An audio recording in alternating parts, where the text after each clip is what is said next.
I am pleased to be part of this August gathering on the occasion of 21st Biennial State Level Conference of Judicial Officers. It is an absolute pleasure to welcome the esteemed Chief Justice of India, Justice Dhananjaya Y. Chandrachud, along with all distinguished participants to this conference here in Karnataka. As I stand before this esteemed assembly, I am filled with profound respect for each member present here today. The judiciary, the cornerstone of just and equitable society, has always been one of the sources of inspiration for me. It is the sacred institution with its unwavering commitment to fairness, good conscience, reasonableness, and justice that initially drew me to the field of law. The judiciary's role as the ultimate guardian of rights and liberties resonated deeply with my own aspirations to serve society. Witnessing the judiciary's dedication to ensuring inclusiveness and equality and its pivotal role in safeguarding all that is good and just has been a guiding light on my journey. The Constitution of India, alongside its judiciary, stands as a beacon of equity and excellence, embodying the core principles of justice, equality, and the unwavering pursuit of an equitable society. By architecting a constitution that champions the rights of the marginalized and embodies the principles of justice and equality, Babasaheb Ambedkar laid the groundwork for a judiciary that stands as a guardian of these ideals. The modern Indian judicial justice system, enriched by this legacy, also draws its values from the teachings of Buddha, Basavanna, Narayana Guru, the enlightening Vachanas, and many progressive thinkers of our nation, which collectively emphasize inclusively compassion and the need for societal reform. This confluence of visionary leadership and rich cultural ethos has shaped a justice system that aspires not just to adjudicate but to uplift and transform society. The Indian judiciary has made the country proud by its landmark judgments upholding the rights of the people, especially the Supreme Court has lived up to the expectation of Dr. Babasaheb Ambedkar, the architect of the Constitution, who hailed Article 32 as the heart and soul of the Constitution. Through landmark judgments, the courts have expanded individual freedoms and championed social justice, enhancing transparency and accountability within government institutions. Its historical evolution from a colonial apparatus to an independent arbiter underscores its pivotal role in shaping India's legal landscape.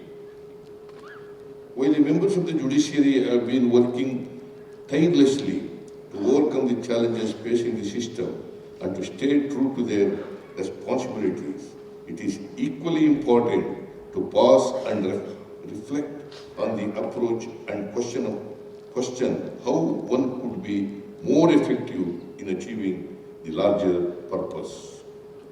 On this note, I am reminded of the efforts of Honorable Chief Justice Dhananjaya Y. Chandrachud in leading the Indian judiciary in the right direction, acknowledging the predominant role of the Supreme Court as the apex court.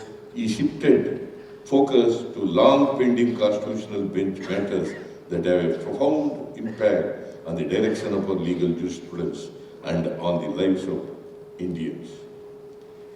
In the face of societal trends reminiscent of Jain philosophies, Avasarpini marked by a decline in morality and virtue, the judiciary's role becomes crucial.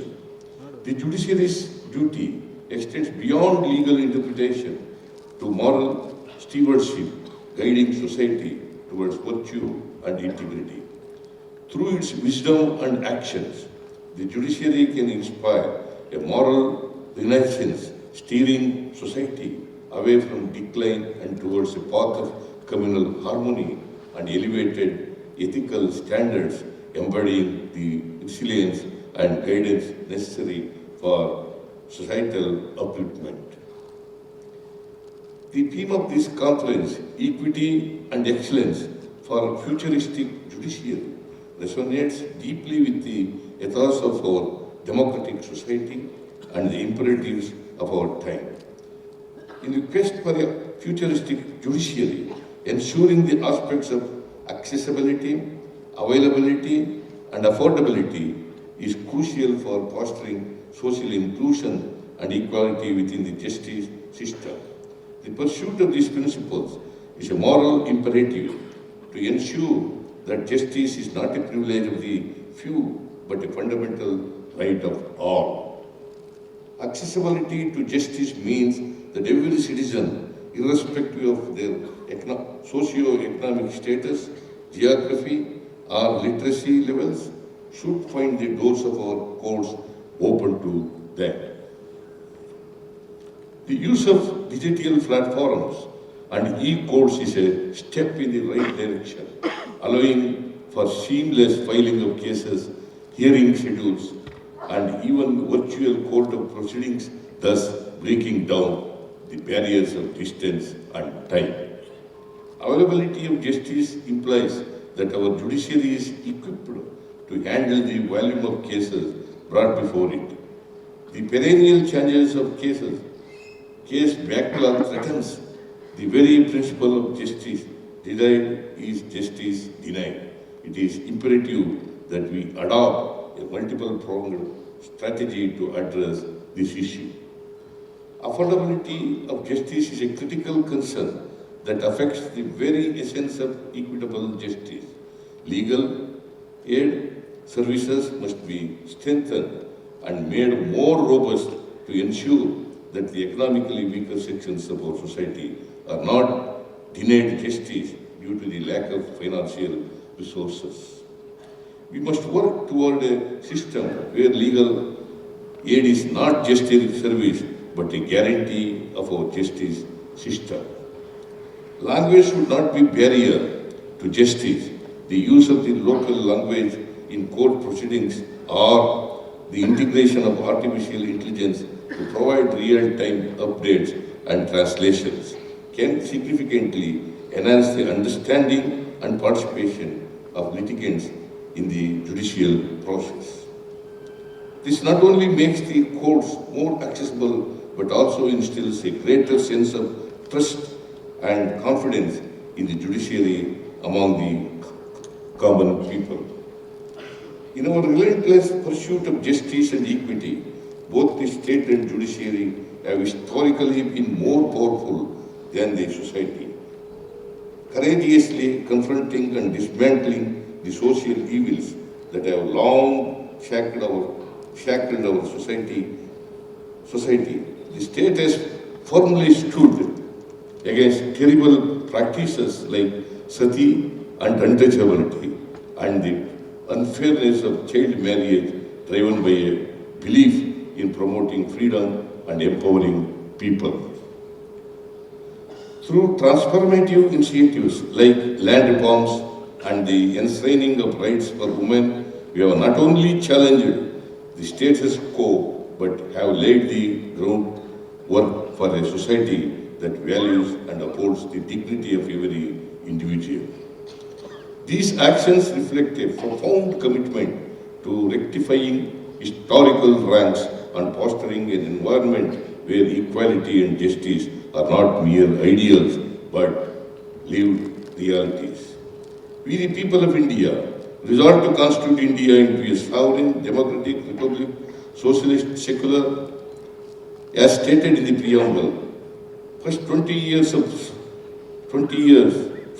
years saw the nation making steady progress towards establishing a welfare state. By 1973, India had taken bold and beautiful measures. As we stand on the shoulders of these monumental achievements, the task before us as the legislature and judiciary alike is twofold. Firstly, we must continue to identify and address the social concerns that persist, evolving our approaches and strategies to meet the complex demands of our times. Secondly, we must rigorously ensure that the provisions and reforms already in place are effectively implemented, truly transforming lives and uprooting the remnants of social evils. This dual commitment to action and vigilance embodies the philosophy that guides us, a belief in the relentless pursuit of just society where inclusive growth, plurality and equality are not aspirational goals but the very foundations upon which our nation is built. It is through this shared vision and unwavering dedication that we can continue to forge future marked by social justice and the empowerment of every citizen. As said by our poet Kuvempu, our shared vision should be to realize Sarva Janangada Shanti Tota, a peaceful land of all communities. I took forward to the productive and insightful deliberations over the course of this conference. Thank you all. Jai Hind, Jai Karnataka.